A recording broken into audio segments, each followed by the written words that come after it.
Por mais de 4,5 bilhões de anos, a Terra foi destruída, incendiada, dividida e devastada. Estes eventos fenomenais esculpiram o nosso planeta através de uma série de cataclismos devastadores. Terra, um planeta fascinante.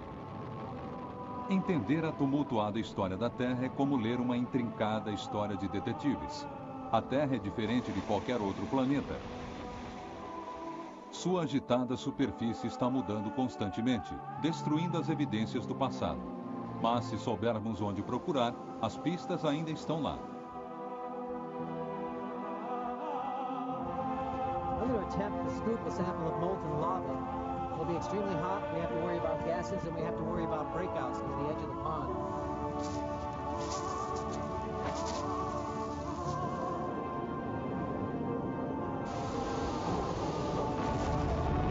The Atlantic Ocean owes its very existence to the geological violence that took place 135 million years ago. The supercontinent began to split apart, and as it did so, there must have been a time when ocean waters rushed into the widening gap, forming a new ocean basin.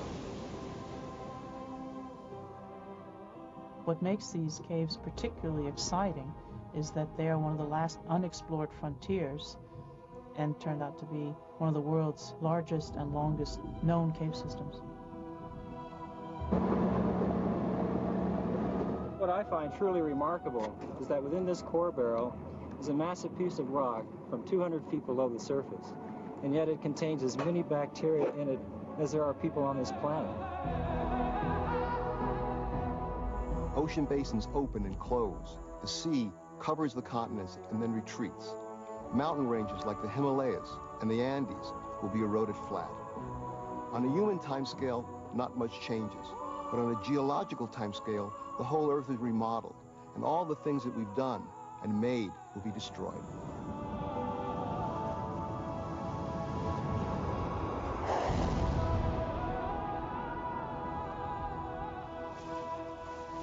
Cerca de 18 mil meteoritos atingem a Terra a cada ano, caindo com violência a 112 mil quilômetros por hora. Muitos são pequenos e causam poucos danos, mas cada um traz pistas sobre a formação catastrófica do nosso planeta. O geólogo Roger Bilk está trabalhando no noroeste da Austrália. Even though it's just arrived, this is the oldest thing on Earth. It's a chondrite, a type of stony meteorite, and it's been wandering around the solar system for about 4,500 million years. And it's stuff like this that the Earth is made of. Space junk, glued together. Há 4,6 bilhões de anos, a Terra liquefeita aumentou com uma chuva contínua de megameteoritos socados em sua órbita ao redor do Sol. Cada ataque trouxe com ele rocha bruta, o material com o qual a Terra pode se formar. Também foi trazida energia explosiva, aumentando a temperatura da superfície do planeta primitivo em mais de 1.800 graus.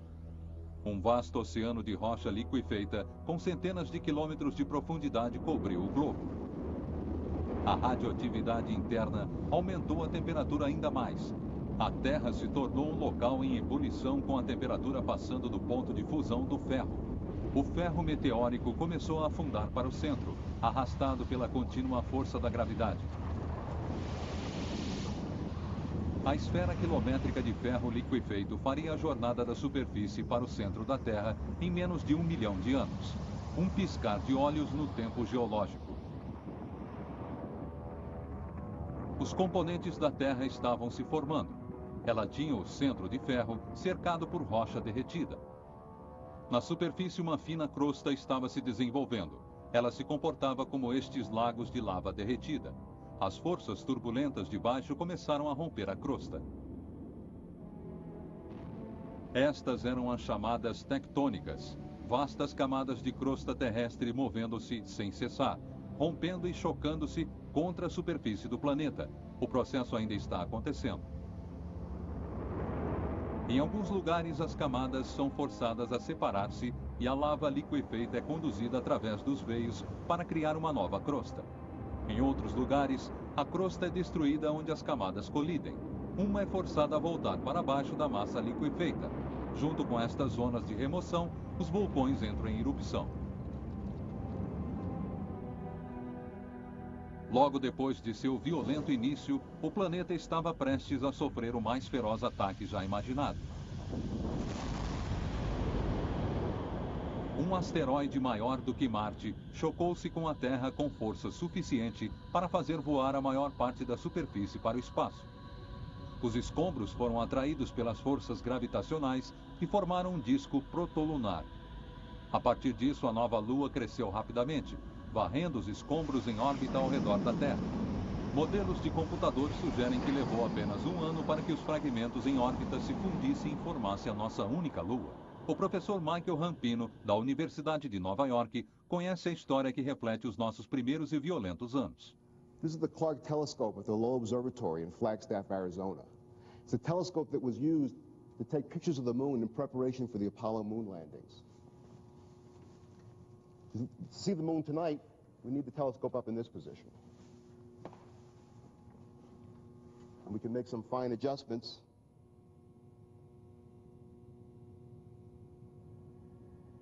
The density of the craters on the moon's surface was measured using the photographs taken by the Clark Telescope. What's more, the astronauts visited some of these regions in their 6 Apollo missions. Man, does this thing have steep walls. They said 60 degrees. Now, I tell you, I can't see to the bottom of it, and I'm as close to the edge as I'm going to get. That's the truth. I can't believe we came over those mountains.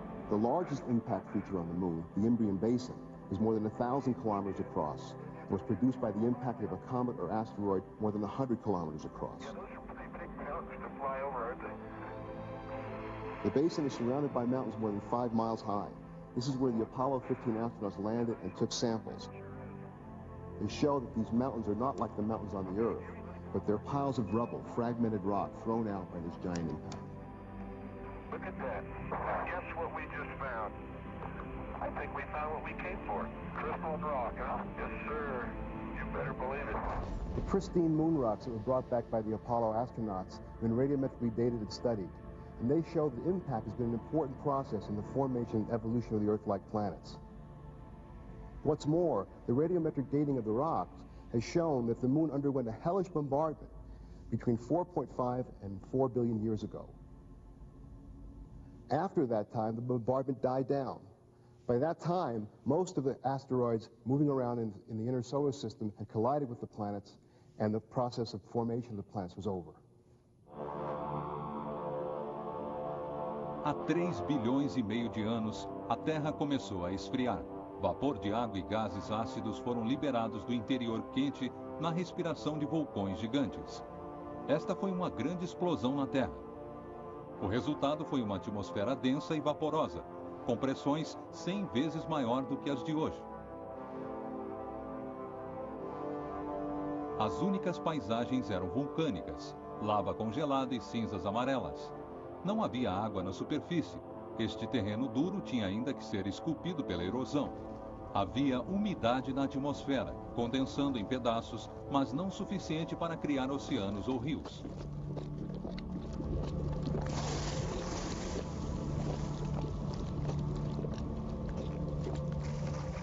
Não havia oxigênio no ar. Era um lugar inóspito sem traços de vida. Uma nova teoria sugere que o período da água, talvez suficiente para encher os oceanos do mundo, surgiu vindo do espaço profundo trazido por cometas de gelo. A chuva cósmica continua hoje com 24 toneladas de pequenos cometas de gelo atingindo a atmosfera da Terra a cada 3 segundos. Eles acrescentam 2,5 cm de água em toda a superfície do globo a cada 20 mil anos. Quando a atmosfera estava saturada, a chuva começou.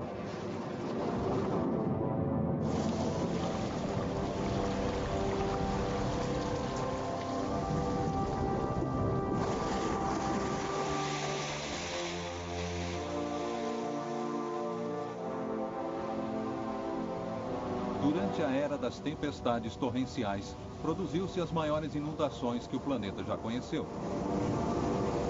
Um oceano sem fim formou-se e quando os céus ficaram finalmente claros, a Terra foi transformada em um globo úmido. E nesta época que se acredita que a vida começou.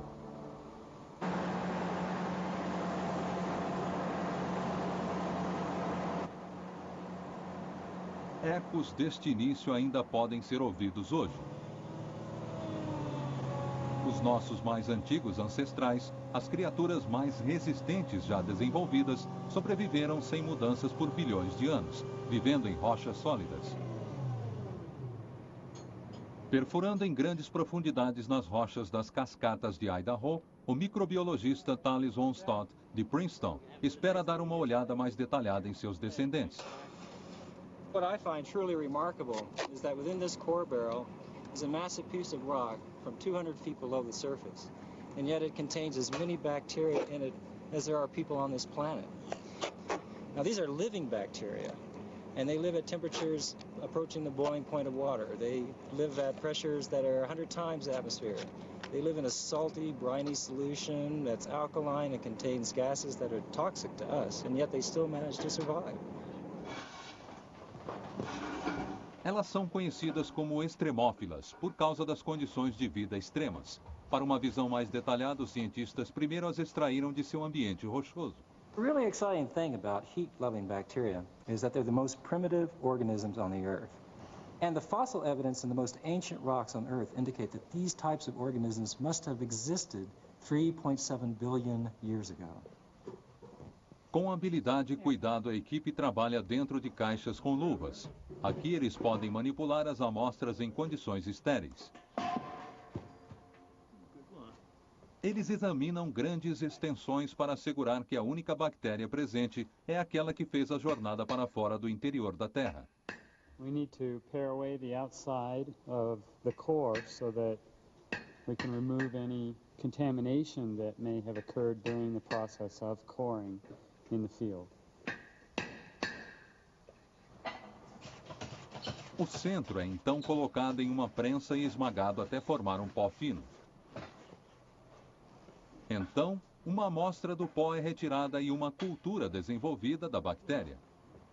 Observando como os micróbios sobrevivem centenas de metros abaixo da superfície, alguns cientistas especulam sobre a vida em outros lugares. Poderiam estes minúsculos extraterrestres terem sido enterrados da mesma maneira em outros planetas que aparecem do lado de fora estéreis? O mesmo tipo de vida bacteriana estava encontrando um habitat igualmente inesperado nos oceanos profundos da primitiva Terra. Água brotando do interior abaixo do fundo do oceano deve ter carregado os micro-organismos para um ambiente vulcânico quente. Aproximadamente 2.800 metros abaixo do fundo do mar é dividido com alterações de pressão.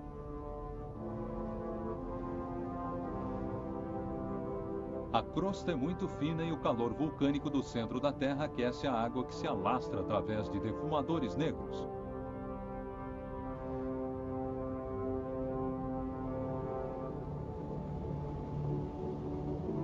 Aqui, estranhas comunidades de micro-organismos florescem na mistura quimicamente rica. Estas bactérias suportam pressões 3 a 4 mil vezes maiores do que aquelas na superfície e mantêm uma variedade espantosa de criaturas. Elas podem sobreviver aqui por causa do calor que escapa ao centro liquefeito apenas a poucos quilômetros abaixo. Não é apenas a vida que começou aqui, mas a verdadeira estrutura da Terra, onde as camadas tectônicas que formam o fundo do oceano se rompem e nova lava continuamente emerge e novos vulcões nascem.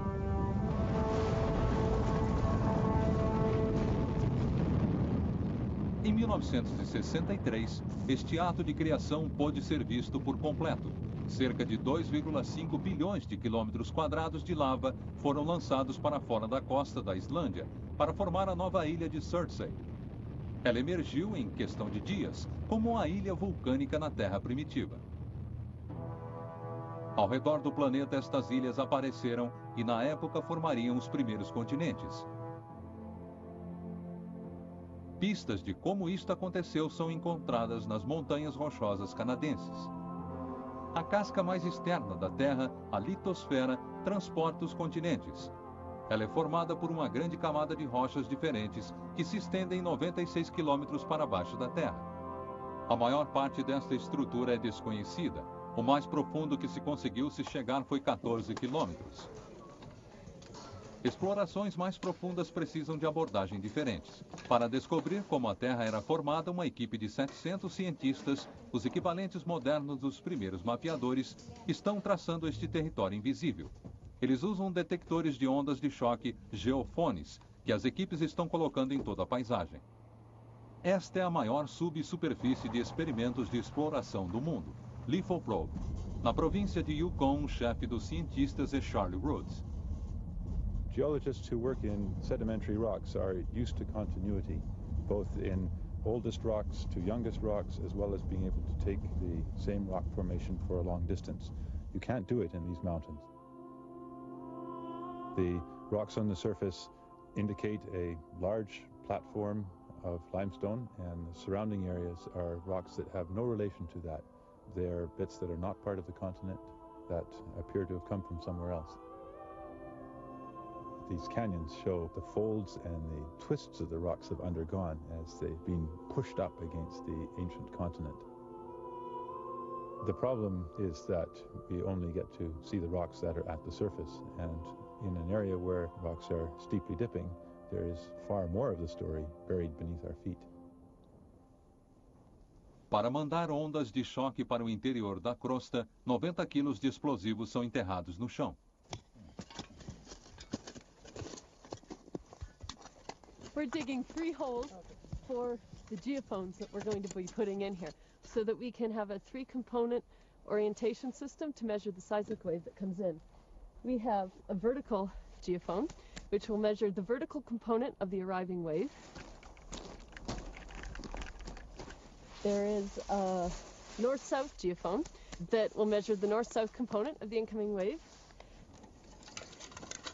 And we have an east-west geophone to measure the east-west component of the incoming seismic wave.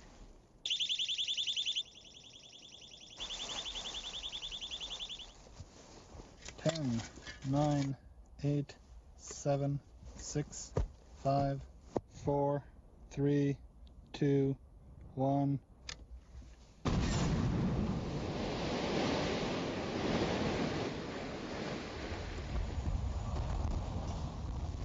Como as ondas de choque diminuem no chão, elas atingem algo duro, muito mais duro do que as rochas ao redor. As ondas de choque são refletidas e aceleradas de volta para a superfície, levando as suas preciosas informações para os geofones. As análises dos resultados mostram que embaixo das rochosas estão enterrados restos de antigas ilhas vulcânicas. Durante os últimos 200 milhões de anos, centenas dessas ilhas foram enxertadas no continente norte-americano.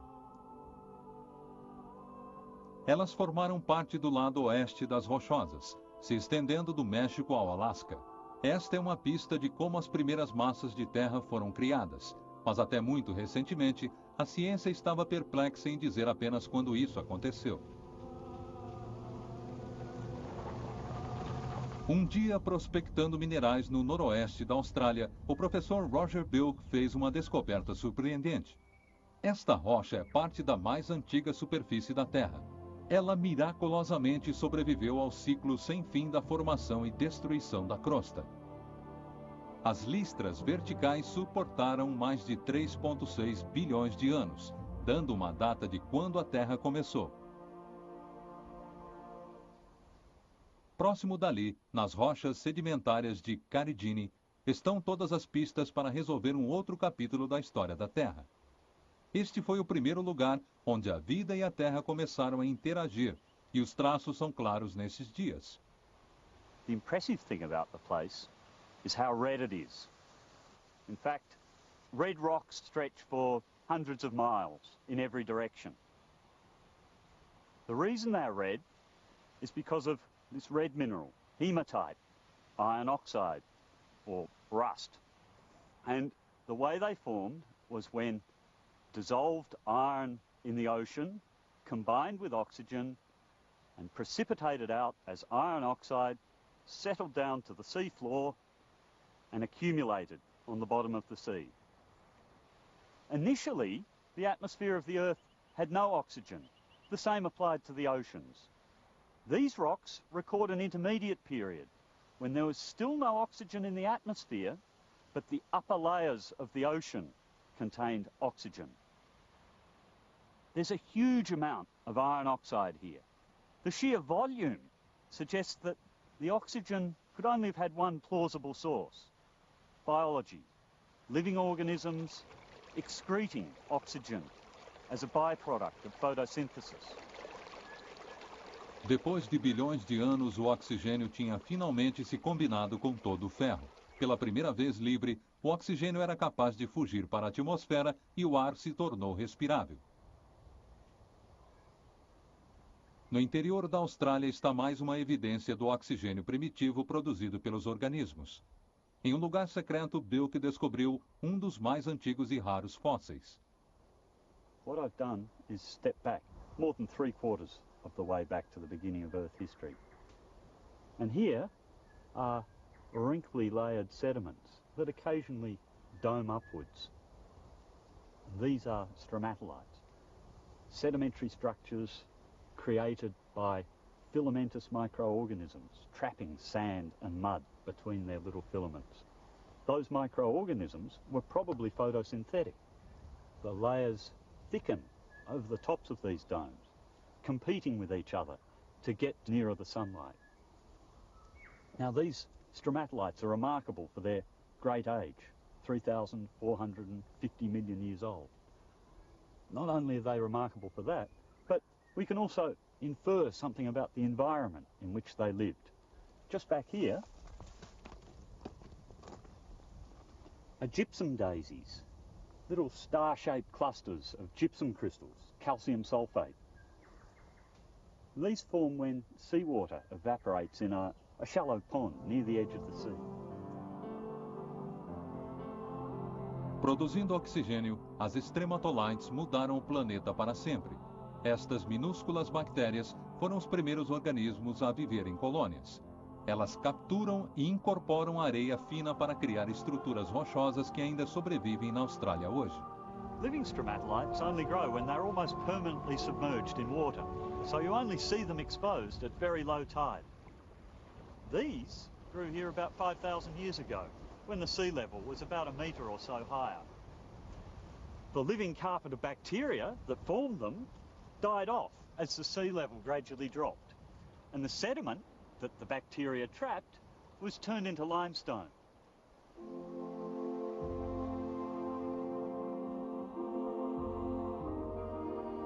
A vida floresceu e tornou-se uma força para moldar o mundo.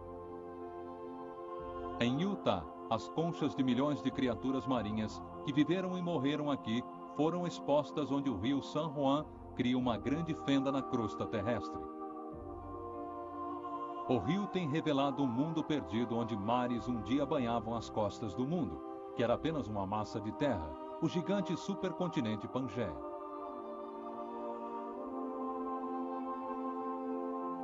Há 200 milhões de anos atrás, o platô do Colorado era um deserto no equatorial Pangeia, o supercontinente que se estendia continuamente de polo a polo.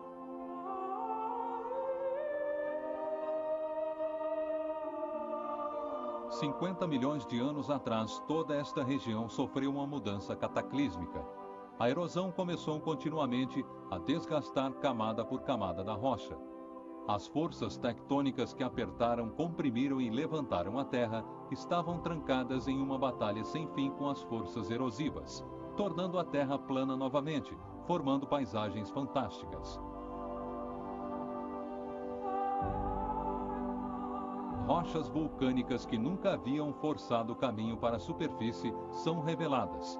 O granito foi formado quando a Terra estava enterrada sob quilômetros de arenito. A erosão varre a rocha sedimentária mais suave, deixando os ossos ígneos duros das colinas emergentes.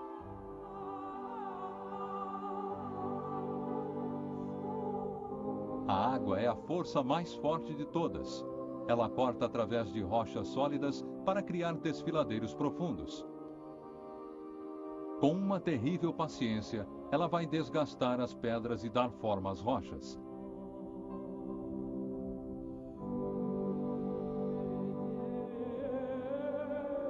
Um dia, em um futuro distante e inimaginável, o desfiladeiro da fenda do Antílope será tão amplo e tão profundo quanto o próprio Grand Canyon.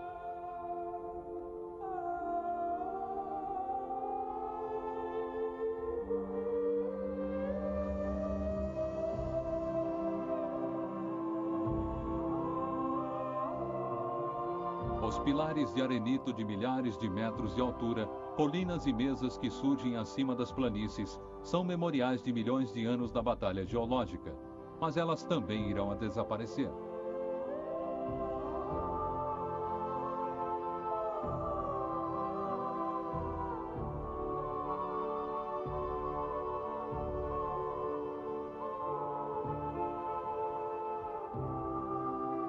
Nada pode resistir à erosão.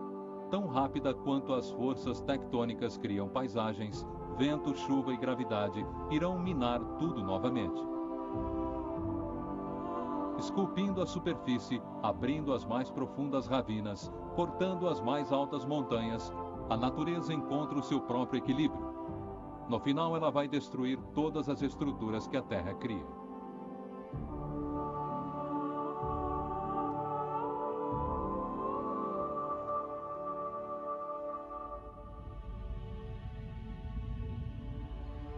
$200 milhões de anos atrás, o supercontinente Pangeia começou a se dividir em dois. Levou 65 milhões de anos. Os dois continentes que conhecemos hoje foram formados por uma outra convulsão que atingiu os restos do supercontinente no sul.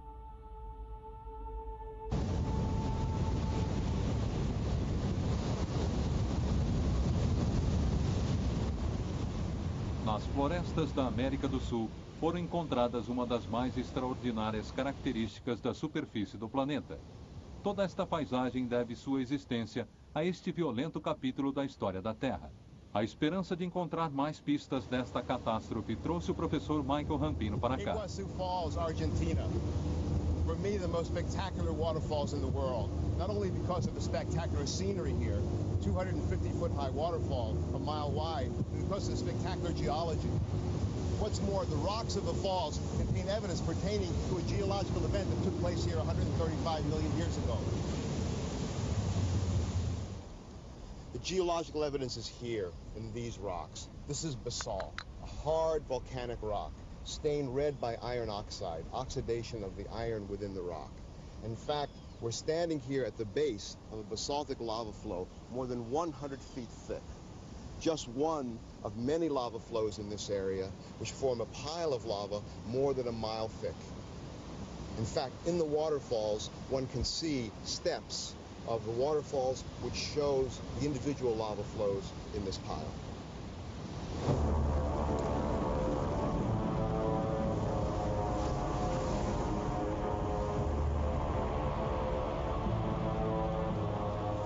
Imagine volcanic eruptions so enormous as to produce lava flows erupting from giant cracks and fissures in the Earth's crust, flowing out over an area twice the size of the state of Texas, more than 250,000 square miles.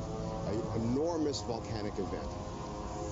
Massive amounts of sulfur-rich gases spewing into the atmosphere, droplets of sulfuric acid forming a veil that cuts out the sunlight and cools the climate, sulfuric acid rain killing the vegetation, the makings of an environmental disaster of enormous proportions. This is 135 million years ago, at the end of the Jurassic period of geological time, a time when there were mass extinctions of many forms of life. There's evidence here in these rocks for an even more dramatic event in the history of the Earth.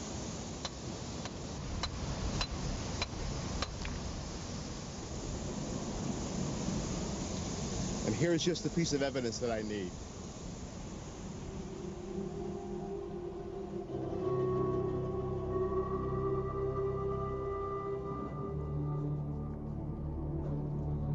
Do outro lado do mundo, atravessando o Oceano Atlântico, está o deserto mais antigo do mundo.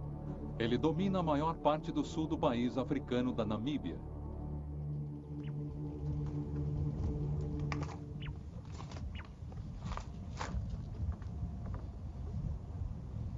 I've traveled more than 4,000 miles, and the rocks are exactly the same.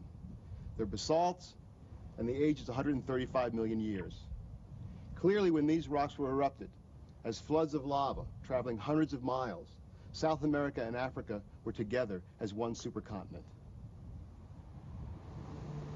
O Oceano Atlântico, que agora divide a África e a América do Sul, deve a sua existência a este cataclismo geológico que dividiu o Pangeia. The supercontinent looked like this, made up of the present-day continents of Africa, South America, India, Antarctica, and Australia. The cracking started here and split the continent into the present-day continents of South America and Africa.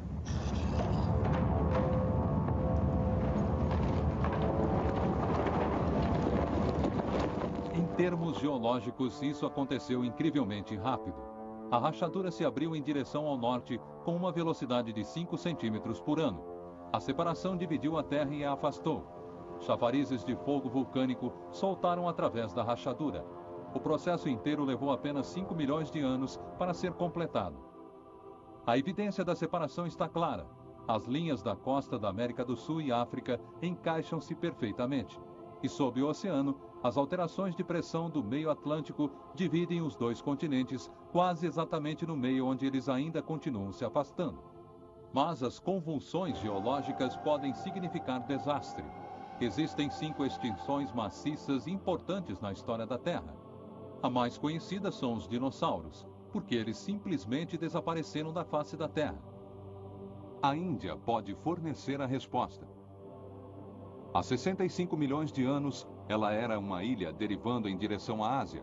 Foi quando as paisagens em camada de Deccan Traps foram criadas. Uma grande fenda vulcânica lançou 1,3 milhões de quilômetros quadrados de lava. Camada após camada de lava encontra-se na Terra localizados em até 2.400 metros de espessura. Alguns cientistas acreditam que a escala desta atividade vulcânica era tão grande que matou os dinossauros. O professor Michael Rampino acha que os traps foram disparados por um visitante extraterrestre. This is the Hoba iron meteorite in Namibia. It's the largest meteorite known on Earth. And like most meteorites, it contains the rare element iridium. And iridium has proven to be the clue, the connection between the impact event and the extinction of the dinosaurs. O irídio foi encontrado próximo das crateras de impacto, mas é extremamente raro em outros lugares da crosta da Terra. Nestas crateras, os níveis de irídio são 10.000 vezes mais altos do que o normal. Concentrações tão altas foram encontradas em registros sedimentários em todo o mundo, em uma data consistente de 65 milhões de anos atrás. Recentemente, uma cratera de mais de 170 quilômetros de largura foi encontrada na península de Yucatán, na costa do México. Ela também foi criada 65 milhões de anos atrás. Ela foi formada por um assassino cósmico com 16 quilômetros de largura, que se aproximou da Terra a mais de 100.000 quilômetros por hora.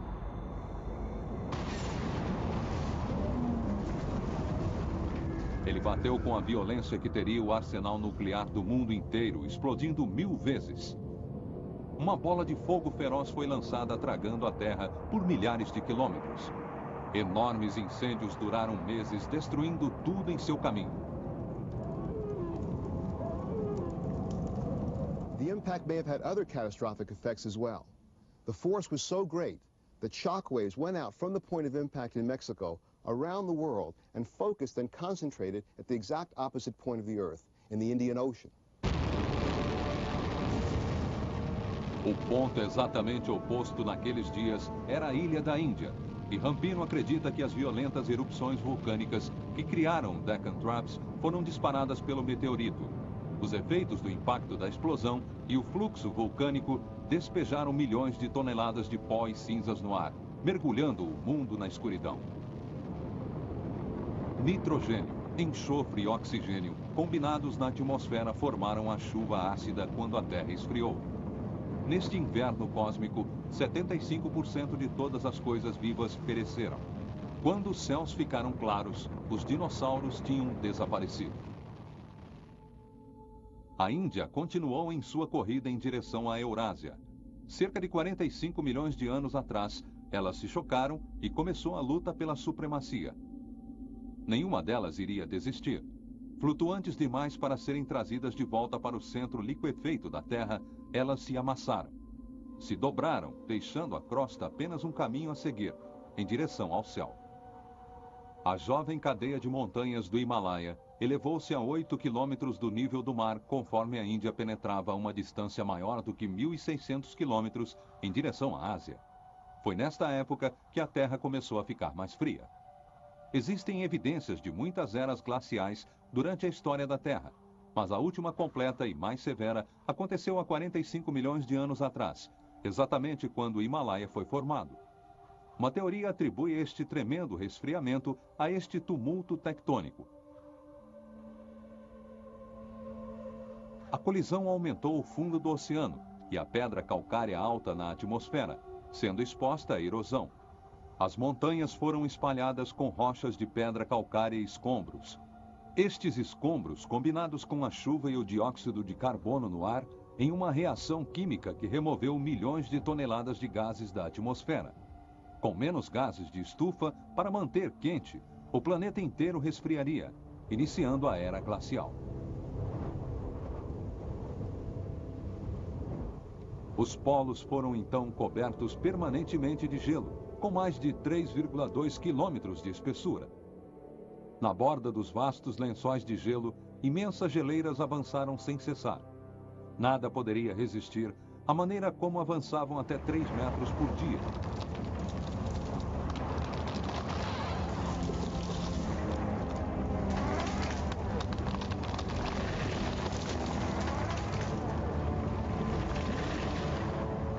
Como o gelo cobria mais terra, mais calor do Sol era refletido de volta para o espaço, congelando ainda mais o planeta.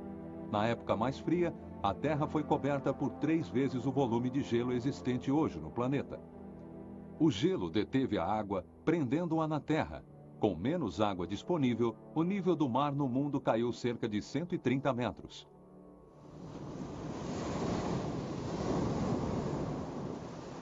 Hoje, a ilha do Caribe, na Grande Bahamas, apresenta as mais claras pistas das grandes alterações dos níveis do mar no passado. A microbiologista Steph Schwab está montando a história.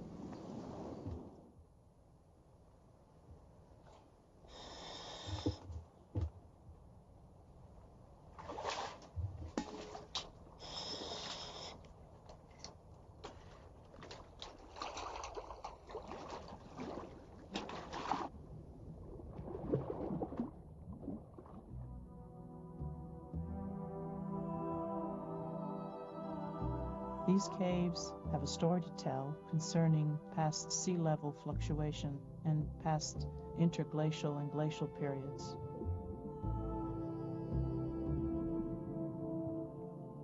What makes these caves particularly exciting is that they are one of the last unexplored frontiers, and they turned out to be one of the world's largest and longest known cave systems.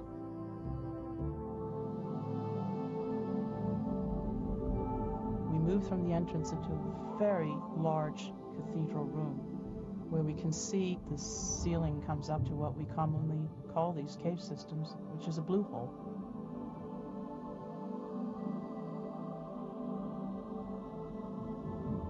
You always find, when you go into these large cathedral rooms, a very large rock pile in the center.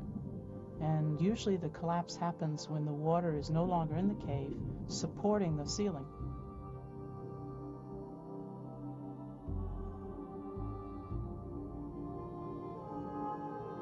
I'm now swimming through what is called a mixing zone, and this is where the fresh water mixes with the seawater and causes what we call a shimmer.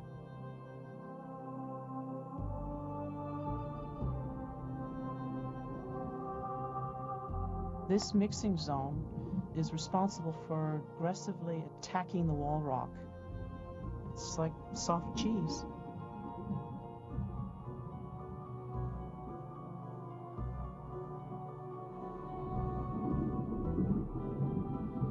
Normally, limestone could not be removed with your finger. You would need a rock hammer and a chisel. This is how we know that the caves have formed hundreds of thousands of years ago. But we also know by evidence that we have found that the caves have been dry in the past. 20 meters down further into the cave system are these bat droppings that have been fossilized. And we know the only way that this can happen is when the caves are dry, because bats do not swim. And when bats roost in the ceiling, the droppings collect on the rock and they become very hard. Deeper into the cave system, we find another bit of evidence, and that is this red Saharan dust, which gets blown into the stratosphere during frequent storms which occur in the Sahara Desert. and will actually find its way into these caves. Most likely it's happened during periods when the cave was dry.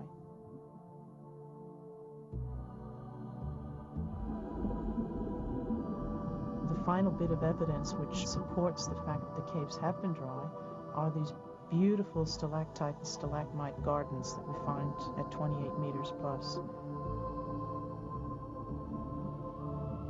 Stalactites and stalagmites form during the ice ages and have formed over a period of hundreds and thousands of years.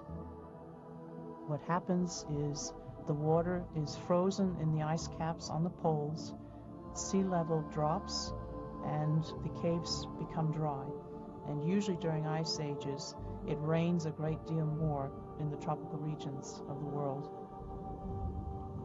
This rainwater percolates through the bedrock or the sealing rock and dissolves the rock that's there, and it comes out in the drip water and crystallizes, just like an icicle. And basically these are rock icicles.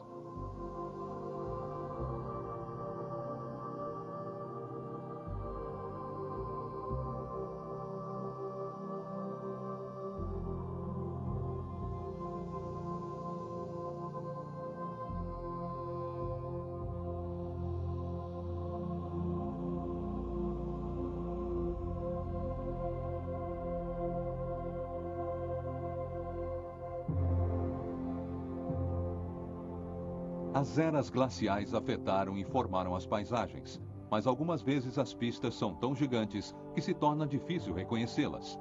No estado de Washington, no Grand Coulee Canyon, estão as Shineland Scamblers. Por anos, muitos cientistas tentaram descobrir o que teria causado uma erosão nesta escala. O cientista Richard Wade é o mais recente pesquisador. This rock, the size of a 3-story house, looks like it's part of the bedrock. Part of this basalt that forms this vast landscape. But the structure in the basalt is horizontal, as you can see, whereas the structure in this rock is vertical. In other words, this big rock has been moved. The rock can't have just simply rolled off the cliff.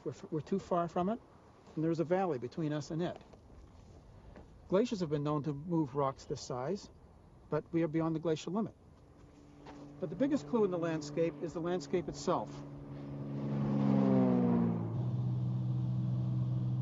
This gorge is carved in basalt, one of the hardest of rocks.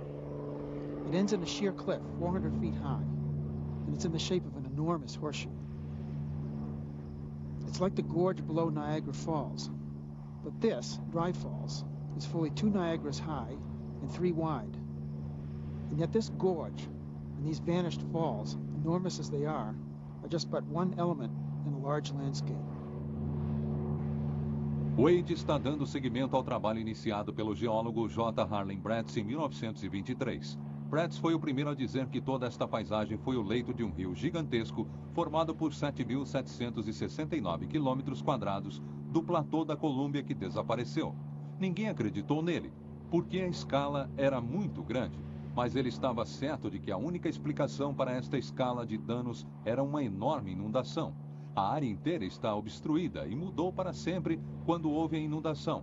Até mesmo no topo dos penhascos, a água superou os 30 metros de profundidade. One of the things we see when we get down flying in the cataract, we're about 100 feet below the level of the water, is the enormity of this cataract. The walls extend for miles, many miles, 17 miles in fact. Continuous vertical cliffs of basalt.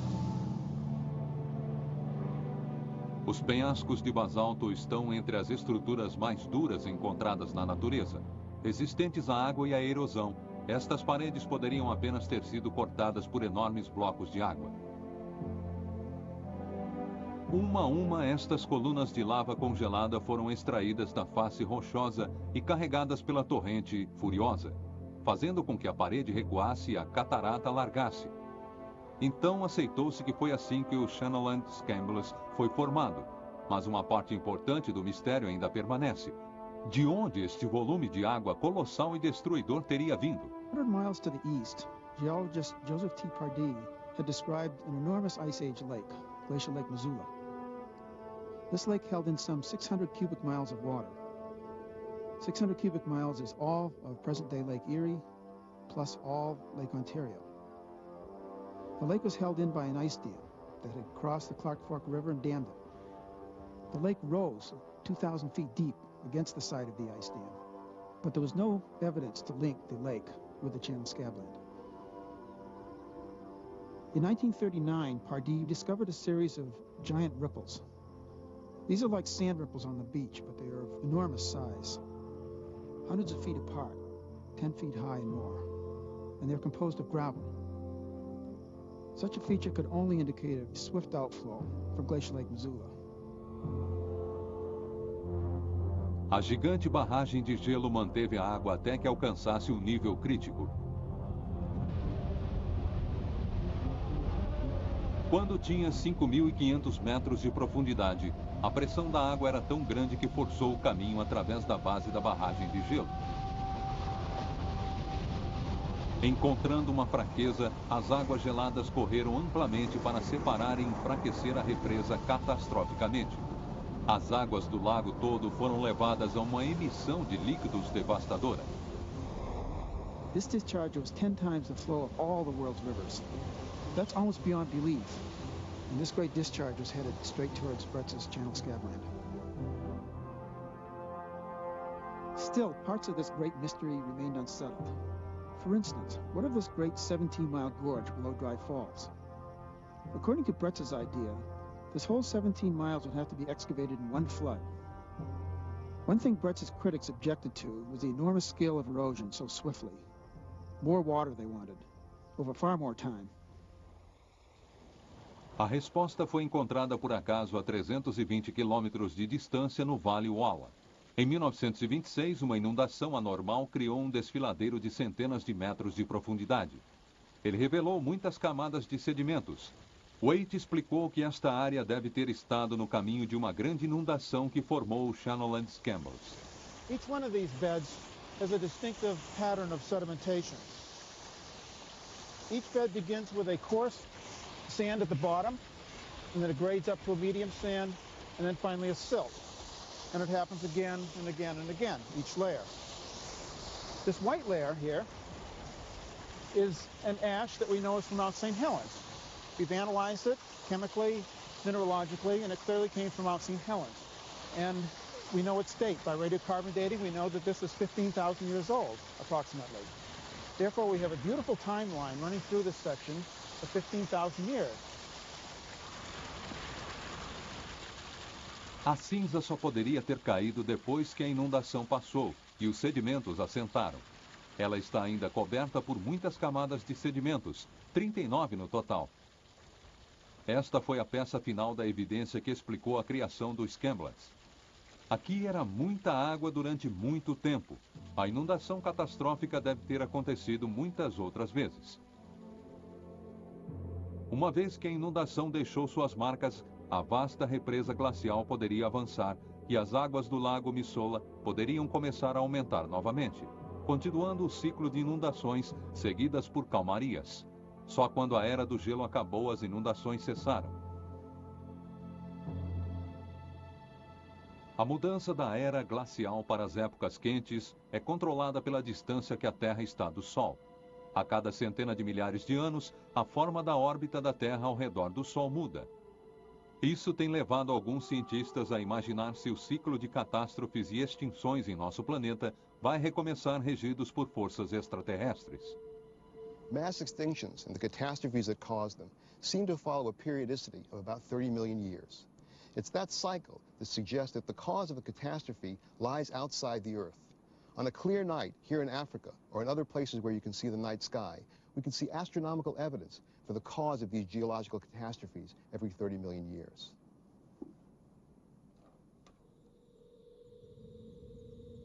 Our solar system is on a voyage through the disk-shaped Milky Way galaxy. Every 30 million years, we pass through the densest part of the galactic disk. During that time, the comets of our solar system can become disturbed and fall inward toward the inner planets. During this period, the Earth is more likely to be impacted.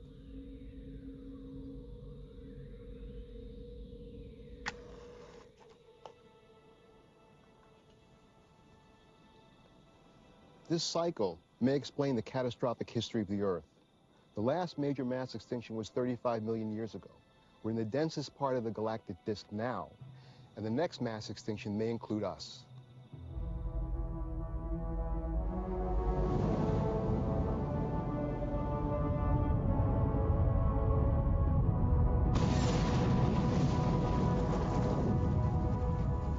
Cataclismos podem causar a extinção e desastre, mas eles também formaram a Terra e produziram um ambiente no qual a vida humana pode florescer. O ar é respirável, os mares são quentes, o clima é temperado, o gelo firmemente enraizado nos polos.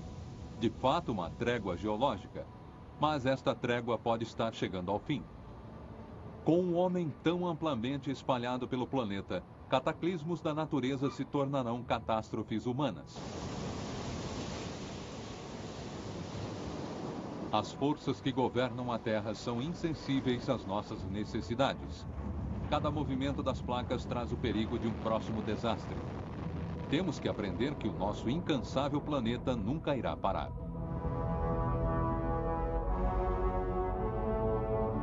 Versão brasileira Dubla Vídeo São Paulo.